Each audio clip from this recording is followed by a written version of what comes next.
All right, thank you all. You've sat longer than I asked you to and listened.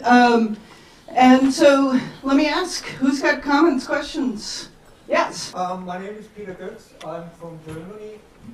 Hello. And I taught German in the Amherst Regional High School for over 20 years. I have a few comments about the presentations here. First of all, thank you very much for being here and enlightening us. My first comment is about what Professor Jolly said, that it seems to me that in this country we have to be afraid of our convictions and our presenting our voices. I think for me, freedom doesn't mean that I have the choice of 50 different cereals at a supermarket. Freedom for me means that I do not have to be afraid of anybody or anything for my convictions or what I say or what I write. The second thing is that I think, which I mentioned, that no, it was Professor Levine about the State Department definition of anti-Semitism. I was wondering if you could say something about these two acts. What is it? The Israel Anti-Boycott Act and Senate Bill 720. 50 senators signed a bill, or that is not yet a bill. Could you enlighten us a little bit on that? S70, 720. Won't do that. You can just speak. This is a mic. Oh.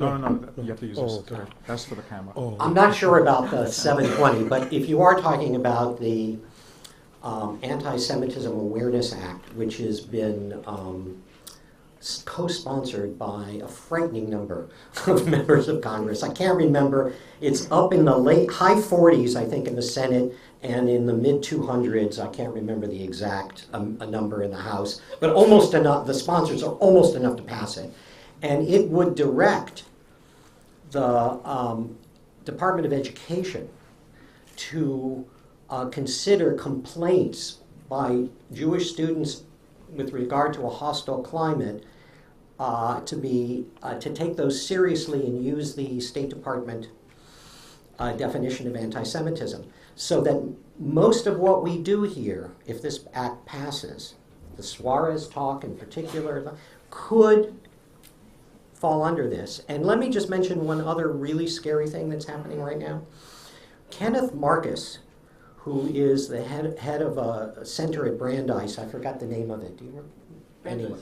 I don't know. Yeah, is a man who has been pursuing Palestinian activists with charges of anti-Semitism, constantly. In fact, there are people in this room who are being sued by him. And he has just been nominated to head the Office of Civil Rights of the Department of Education. Talk about putting the fox in the henhouse. I mean, this is not a man who protects civil rights. This is a man who is going to attack our civil rights. And the Trump administration is nominated him.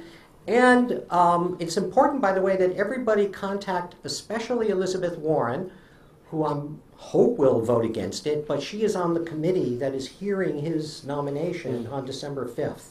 So it is really important. Get on the phone and call Senator Warren and say, right? But these are the kinds of attacks happening. And there's also legislation in Massachusetts, too, but I don't want to take it. All right, I'd like to there are a lot of people here, and I want to make sure that lots of people get heard from. So I'd like to take 2 or 3 comments and then put it back to the panel. I did not want to bring up Flores here, but because you brought it up and because one of the articles actually had a photo of me in the front, I did talk about how the State Department defined anti-Semitism a certain way and how the Flores talk specifically countered that anti-Semitic, that definition, meaning according to the State Department, that talk would have been anti-Semitic. If you had read the article, the continued quote was about how we need to have this conversation, but it should be in a respectful way, a way that doesn't bring up these bad feelings, this sketchy gray line between anti-Semitism and not anti-Semitism. Unfortunately, you can't read the article because it was taken down, and I'm hearing that it was actually pressure from you that got the Sajahali, that got the article taken down, which I find very unfortunate. And then I have a question for the professor from philosophy, which is that you claim that you find so many people who are non-anti-Semitic, and I totally agree with you, and I think that's true. But that's very anecdotal, and there's polling done on Palestinians, and this is by Pew. I don't know if you think of them as reasonable or not, but it says around 90% of Palestinians hold anti-Semitic views. How would you respond to that? And finally, we have a lot of conversation about implicit bias recently, in terms of policing and in terms of other things. Can that be applied to anti-Semitism? Meaning, can there be people who are implicitly anti-Semitic but aren't externally so? Could someone have certain feelings, anti-Jewish feelings inside, not explicitly, but that colors their perception of any action a Jewish person would take and not an action that someone else would take?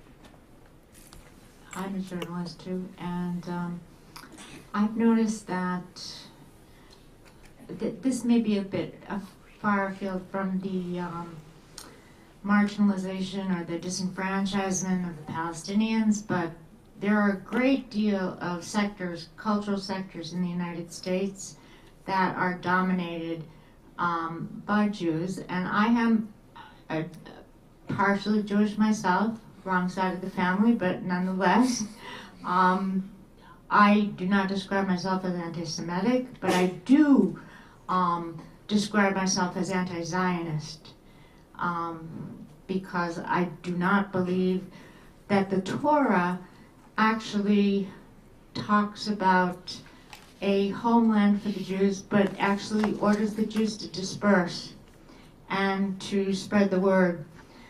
And having lived among the Hasidic Jews in Montreal, that is what I know of Judaism.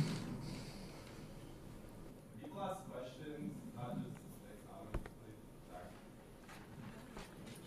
Sorry, I didn't hear that. People ask questions, not just make comments. Yeah. Could you speak to anti-Zionism versus anti-Semitic? Right. I'm just going to talk about Gaza. It's the thing that I would know here. I'm not sure about the other questions. I don't know if you saw that in April, one of Gaza's only power plants ran out of fuel. And I don't know if you followed the atrocity in Puerto Rico, where because the island is about 47% with energy, it means hospitals are in a serious situation. In Gaza, there are 14 public hospitals. The main public hospital is Al-Shifa. Currently, these hospitals are running at sub-capacity in terms of power that they are able to get from the power plant. Gaza essentially is not only a prison camp, it's a prison camp which is encircled by guards who claim not to be guards, but claim to be protecting themselves. It's a bizarre situation, surreal situation. So nothing is able to come in to rebuild after the catastrophe of the 2014 bombing in the summer of 2014, when the power plant, hospitals and schools were hit.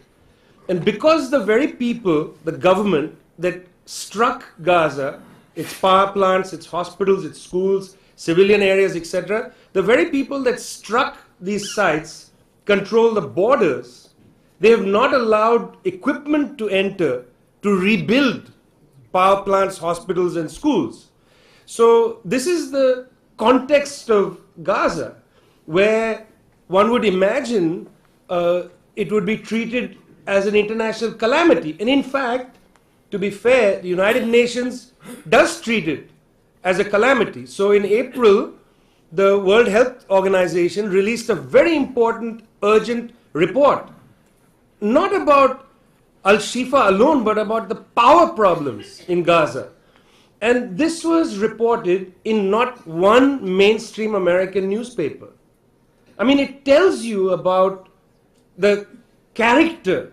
I'm not talking about the politics even, the character of the news media in this country. This is a spineless, immoral news media which is unwilling to provide its citizens with the basic information that's available easily from even UN agencies. So how do you expect Americans, such film is called The Occupation of the American Mind. When you have an immoral media, how do you expect to have a civil conversation when the basic facts are not available?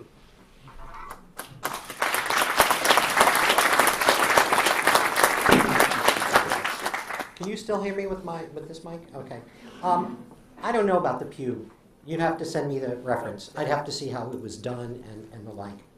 And I agree that actually I said it was anecdotal. I'm just talking from my personal experience. The one thing I do want to say about, in response to that, however, and also to the person who asked about anti-Zionism over there is, one, what I always find amazing, though, is that the way, suppose you find anti-Semitic feelings, that is, feelings of antipathy toward Jews, in the subjugated Palestinian population, in a group of people who've had their land taken away because this other people, calling themselves Jews, came and said, this is our land, and threw them out, and then all of a sudden people say, I wonder why they hate us. Maybe it must be because there's just some innate thing that is just in the air, that anti-Semitism. I mean, come on. We understand that people who have been traumatized, right, for 70 years or more might have some antipathy, and that is not the problem. That's the whole point. That's not the problem. The problem isn't their feelings of antipathy toward their oppressors. The problem is the oppression, okay?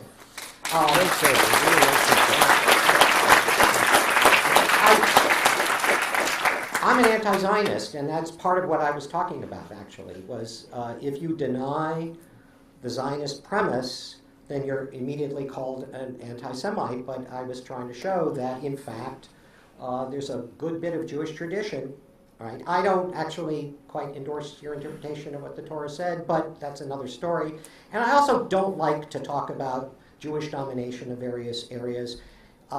Jews have been very successful and are probably more represented than their percentage of the population in certain high-profile areas, but that is not the same thing as Jewish domination. And I really want to make clear that there's a distinction between them. On the first point that you asked about the article being taken down, when the article came out, I got in touch with the Amherst Wire and said I wanted to reply to what was there. The reporter spoke to me, she taped it, and I said explicitly, I am not asking for this article to be taken down. You can, I'll give you her name, and I'm sure that she's still got the thing, but that was not my aim. I said explicitly, I did not want this to be taken down, I wanted to answer it. So that was the first point. Second thing about implicit bias, we all have things in our heads, right? I don't really care what's in your head, I care what you do. And I care whether that implicit bias leads to anything. I mean, I taped a lecture with John Bracey a while ago. He was talking about Abraham Lincoln. Did Abraham Lincoln, really like black people or not? And he said, I don't really care if Abraham Lincoln liked black people. He loaned me the army so that the slaves could be free. That's good enough for me. So look at actions. Look at actions. And the other point about, I in the film, we go out of our way. The way we talk about this is not about a Jewish lobby. This is not about Jewish control of the media. It is an institutional analysis. We talk about something called the Israel lobby. And the Israel lobby is made up of a number of pressure groups. Zionist pressure groups is made up of the United States Congress. It's made up of the executive branch. It's made up of right-wing Christians who are some of the biggest supporters of what Israel is doing. So it's not about a Jewish conspiracy. This is institutional. This is about power, right? If this was a Jewish lobby, how could a small ethnic group control the state in the way that it does? How could it? Because it would be impossible to do. This is an institutional thing which is about what role Israel plays in the imperialist policies of the United States as well. And we've got it, and it's very simple to say, oh, it's Jews control the media. It's incorrect. And it doesn't get to the institutional analysis that actually makes it so difficult to take apart.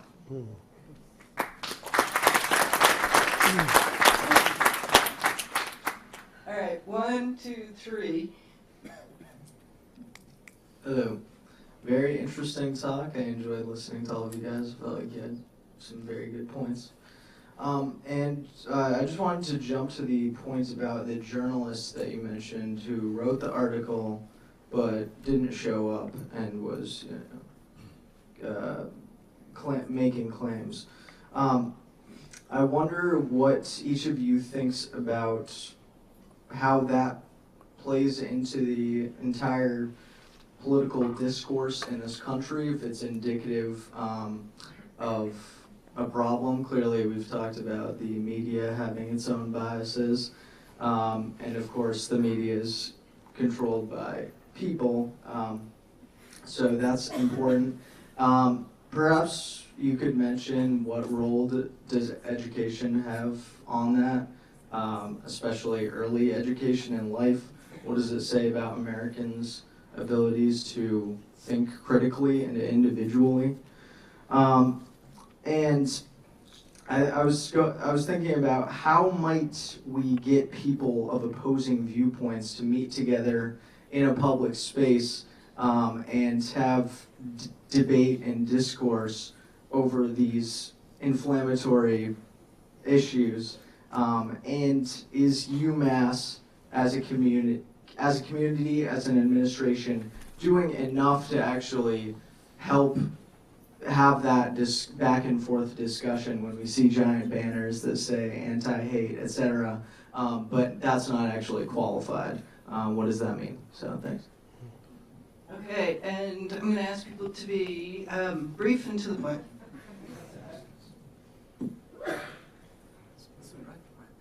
Thank you. I'd like to ask something about which is briefly mentioned at the beginning of the talk, which is the problems of the kind of real anti-Semitism, which especially with regards to Eastern Europe. It appears to me that I feel this has been turning a blind eye onto the anti-Semite notions of those far-right fascist movements in Eastern Europe. And first of all, do you think it's a true impression that I have? And secondly, do you have any thoughts on this? I mean, why? I mean, maybe you've seen the recent march in Poland like a couple of weeks ago, and there are also some similar marches in Ukraine in the past few years. So why do you think there's? I mean, of course, in the Western public opinion, mainstream media, and in US and Europe as well, I feel that there has been they're turning their eye on, turning a blind eye. Hi. So this was alluded to a bit throughout the talk, but I think it's interesting that people like Richard Spencer refers to himself as a white Zionist and wants to establish in Israel for white people. And then meanwhile, you have Jewish institutions like the Daily Forward, who publish article after article, one of which I think says outright in the headline, Jews should start befriending neo-Nazis. Meanwhile, if they said something like Jews should start befriending BDS activists, that writer would probably be blacklisted. So I think, I guess my question is, what is the impetus for all these establishment Jewish organizations to totally ignore real anti-Semitism and openly ally often with blatant neo-Nazis and white supremacists? Why would they do that?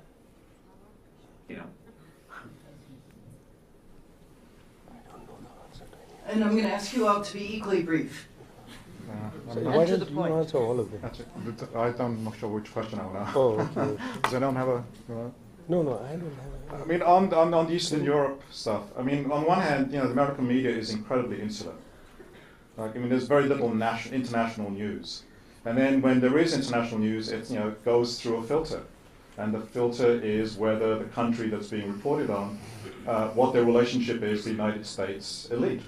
If it's a country that's an ally and there's some bad things going on there, it won't be reported. If the country is an enemy and there's bad things happening, it will be reported. So it's always through the filter. It's not just the media by themselves, it's through the filter of of the media and the state apparatus that happens.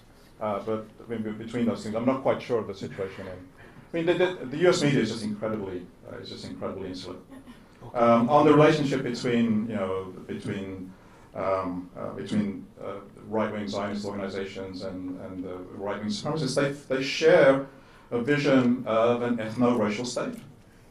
That's what. I mean, they love Richard Spencer because he has a vision of an ethno-racial state that they share, and so they're kind of they're linked at that very, very base level of the vision they have of organizing the world around ethnicities and around races. I actually don't have the exact answer to any of the questions. Sorry, I don't follow some of these things. I don't follow Eastern Europe at all.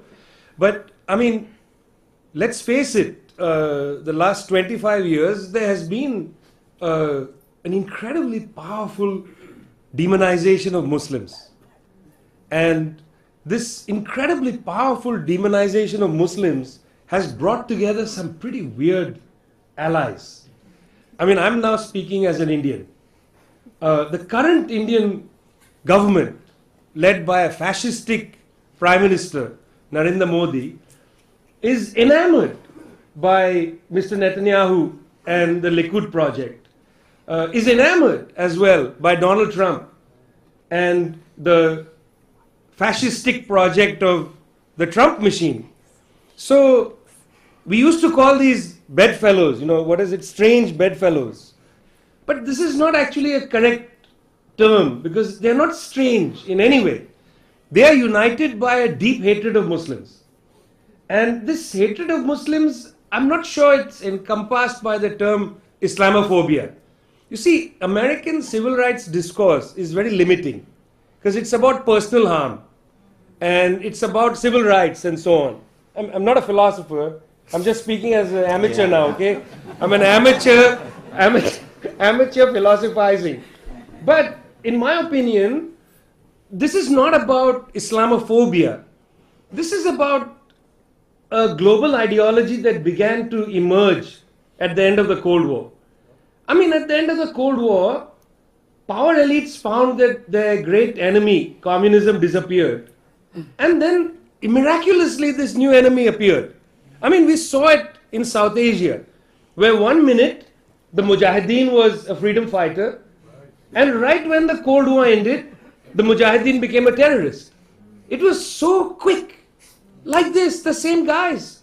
Gulbuddin Hekmatyar, one of the most horrible people born in Afghanistan, horrible, despicable person, was at the time feted by the US government during the Cold War. Cold War ends, he becomes a terrorist. He was a terrorist when you were fetting him. When Donald Rumsfeld was in Iraq, handing over chemical weapons to Saddam Hussein was a brutal dictator then. But they all become bad when the Cold War ends, friends.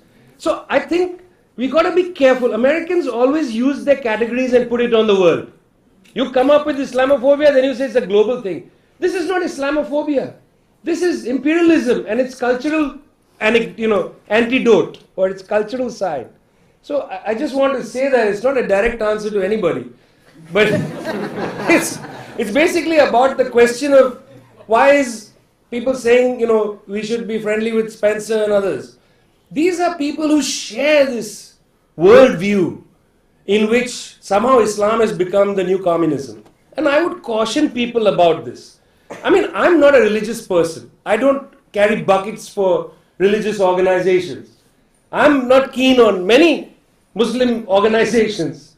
But I'm very troubled by this kind of, new communism, in other words, Islam. Actually, I'm a communist. So I have no problem with the old communism. But this new communism is a problem.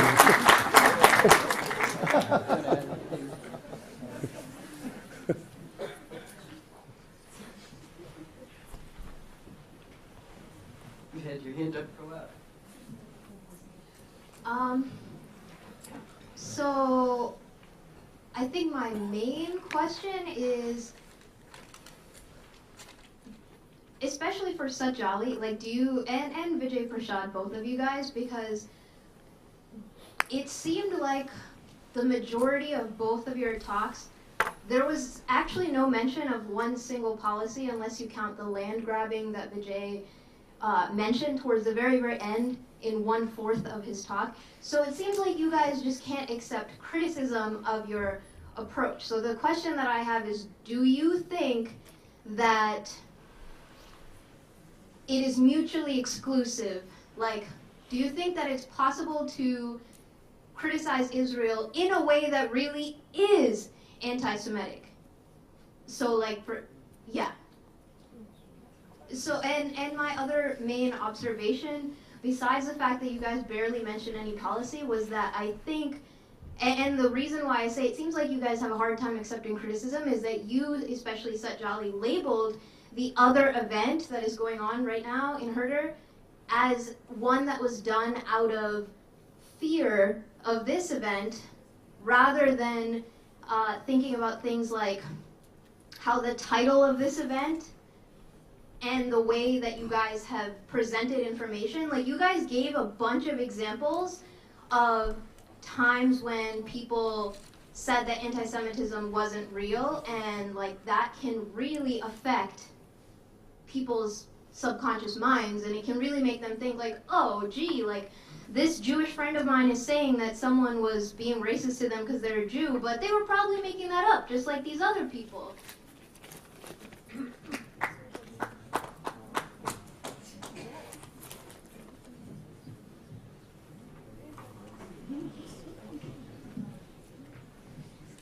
Just want to thank the speakers for their patience and just want to thank the speakers for your patience and scholarship that you've shared with us here. I have a question that has in mind specifically Dr. Ajali's comments. You have sort of privileged this idea of a democratic space in the university in which people can come forward and perhaps debate or freely share ideas. And while I would very much like for that, I'm definitely in the camp that believes that certain elements certainly need to be rejected. For example, people like Spencer and the recent Spencerites, people like Milo Yiannopoulos, who is welcomed here, and who has, across campuses, this one especially, has endangered students who've protested his events.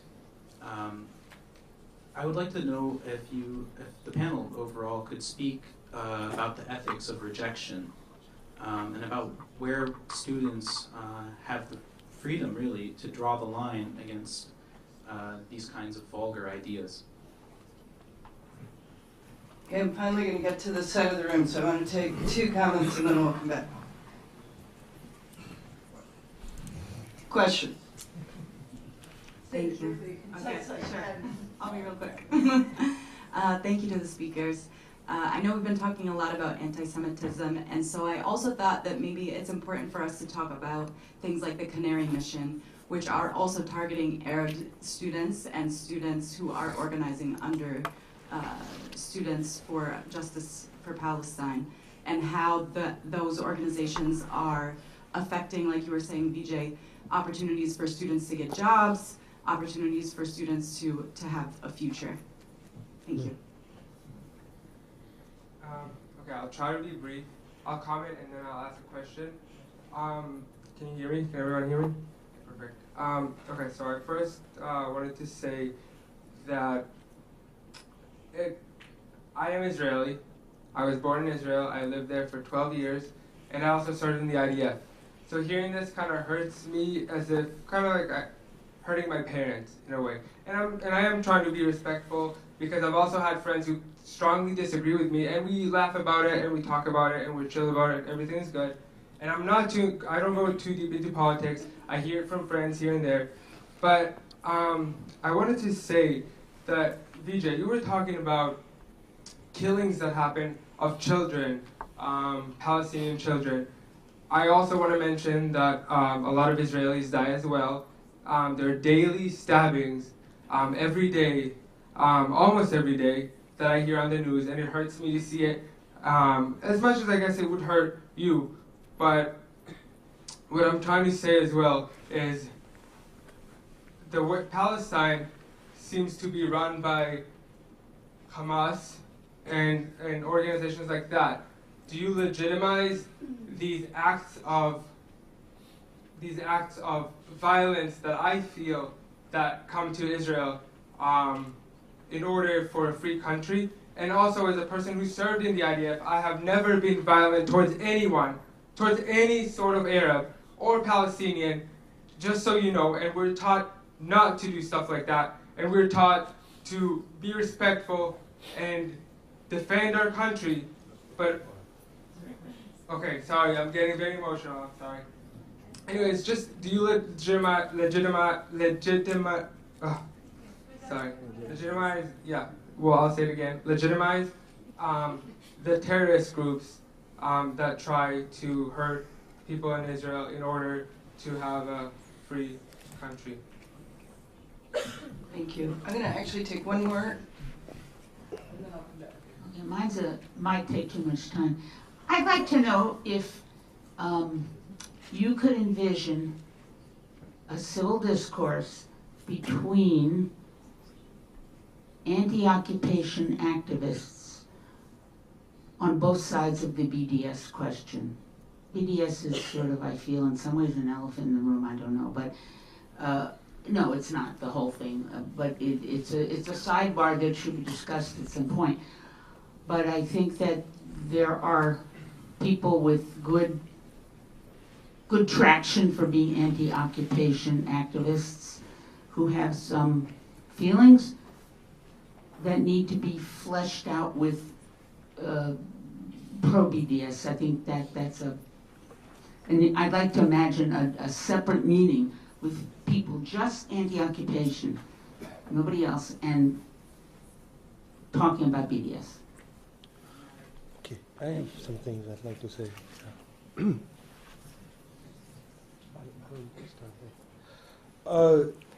Well, yes. I mean, all I can say is that there were lots of policies talked about in my talk. I'll be happy to send it to you so you can scan it and look it over. The main policy that I have reported on and that I talked about is the policy of the occupation.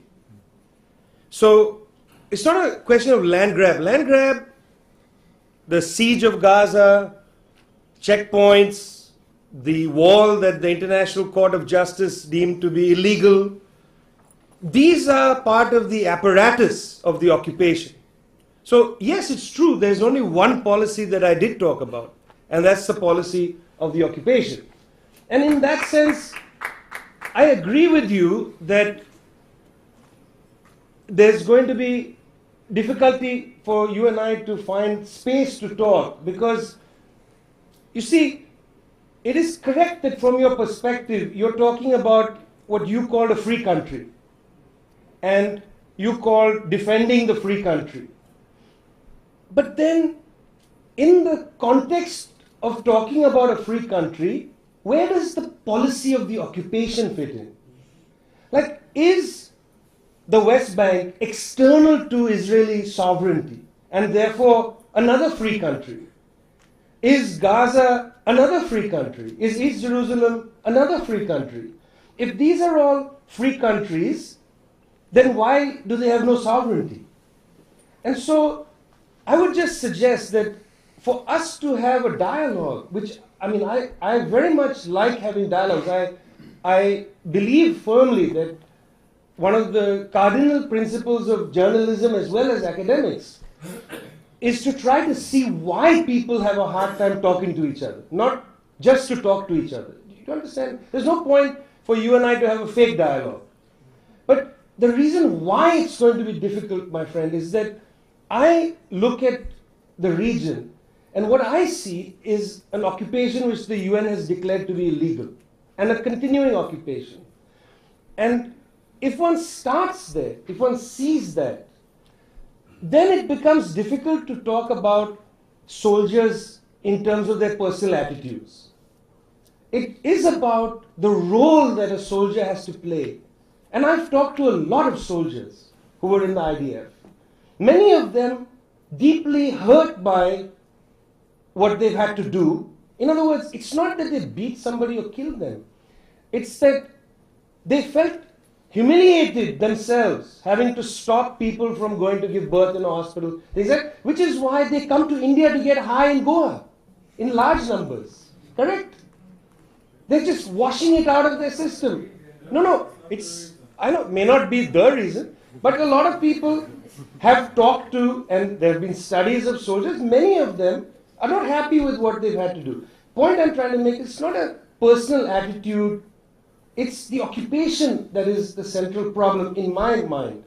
And I think that's a conversation of importance, is how does somebody who is a defender of Israel understand what's happening in the West Bank, East Jerusalem and Gaza. And this has, I think, formidable implications for the future of Israel. I mean, this is where I think the questions of the future must come. Is there to be a two-state solution? In other words, will there be sovereignty for the West Bank, Gaza and East Jerusalem? Or is there to be a one-state solution? If there is to be a one-state solution, it cannot be an apartheid state. It has to be a state founded on civil principles. And in that sense, we are not even 1/5 of the way there towards a one-state solution. I mean, personally, I don't have a dog in the fight of how the people of West Asia decide to organize themselves. I'm neither Israeli nor Palestinian. I'm merely reporting on the conflict.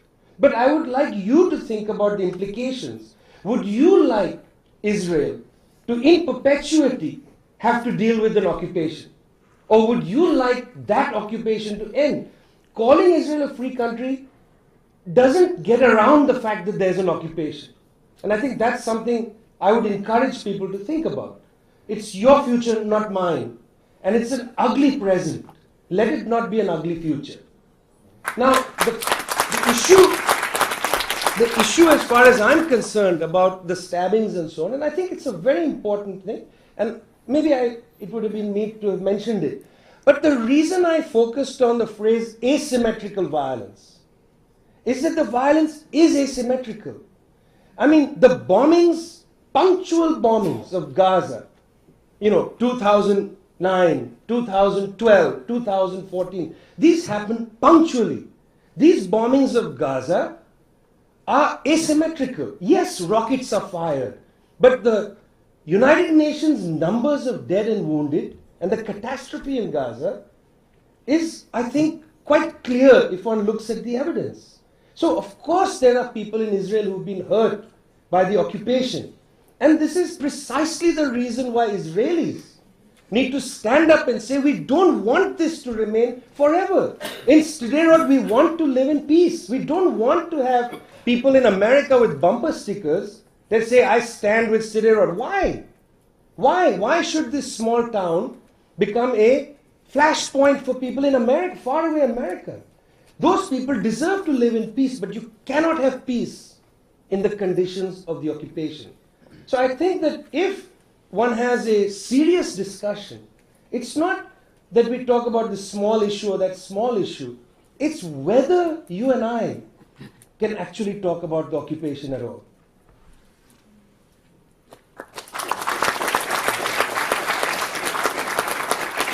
I'm not sure I can remember all the questions. They were a while ago.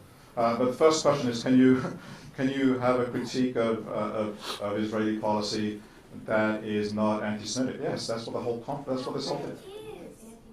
Can you have a critique that actually really is anti-Semitic? Of course you can. You can have lots of different critiques. Does that mean every critique is anti-Semitic? That means you've got to investigate. You've got to investigate the basis of the critique. You've got to investigate the basis of what people are saying.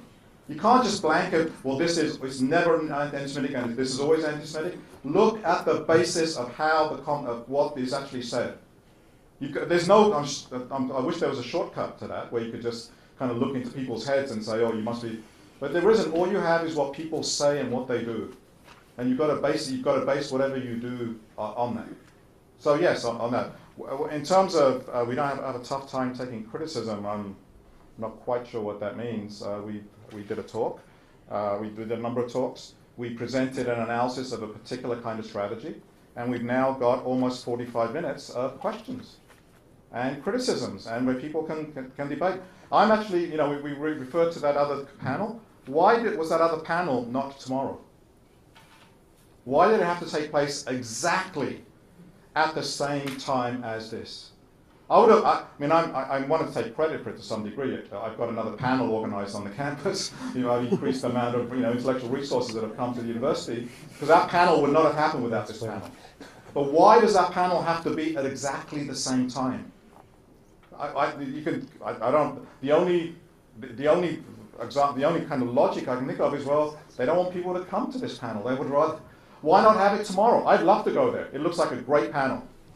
It looks like a great, three academics who can talk about the situation, look at it in historical terms. I would love to be at that panel, but I can't. Why? So why is that? That's the question of who can take criticism and who can't, and how central debate is.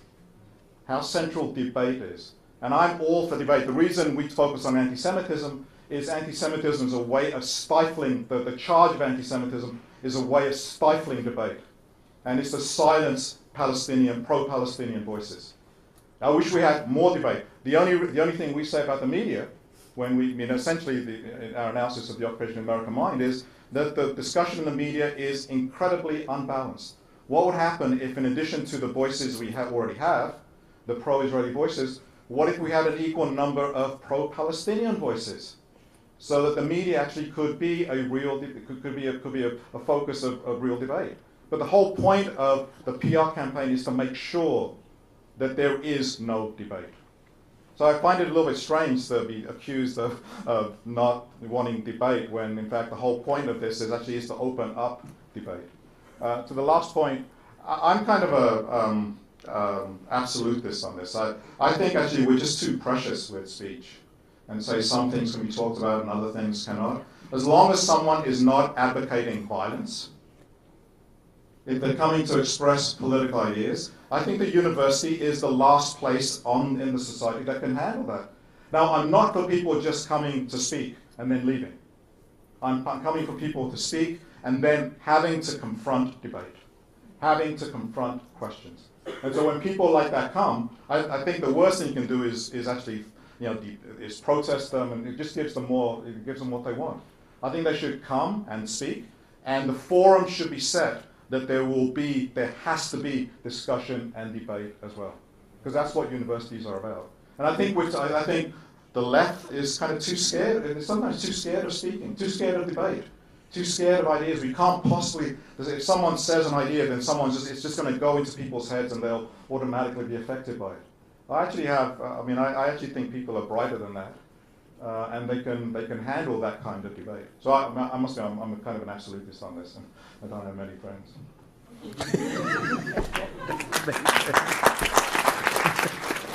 I want to second that, but also, and it isn't just that people are worried that ideas are going to get into people's head. It is also this notion of harm that has, I think, gotten too broadened, so that hearing things that you find offensive counts as harm.